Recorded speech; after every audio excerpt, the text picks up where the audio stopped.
అందరికీ నమస్కారం అండి. ఎజెండాలో పేర్కొన్న పత్రాలన్నీ కూడా సభా సమక్షంలో ఉంచినట్లుగా భావించాలి. తర్వాత మీ అందరికీ తెలిసిన విషయమే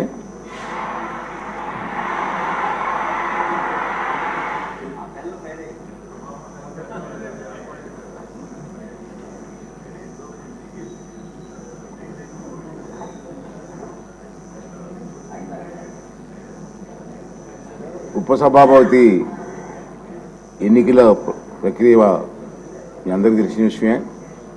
నిన్నే నామినేషన్లు వేశారు. మరి రఘురామరాజు గారు నామినేషన్ వేయడం జరిగింది. సింగిల్ నామినేషన్ వచ్చింది కాబట్టి ఆ విషయంలో ఉపసభాపతి ఎన్నిక కోసం ఒకే అభ్యర్థి పేరు 3 నామినేషన్ నిర్ణయ పత్రాలు అందాయి. రఘురామరాజు గారి పేరును శ్రీ నారా లోకేష్ గారు, శ్రీ పవన్ కళ్యాణ్ గారు, విష్ణుకుమార్ రాజు గారు ప్రతిపాదించారు.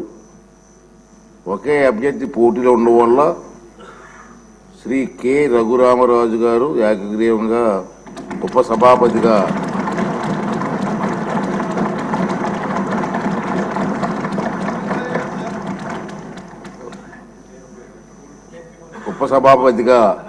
ఎన్నికైనట్టు ప్రకటిస్తున్నాను. వారికి నా అభినందనలు తెలియజేస్తున్నాను.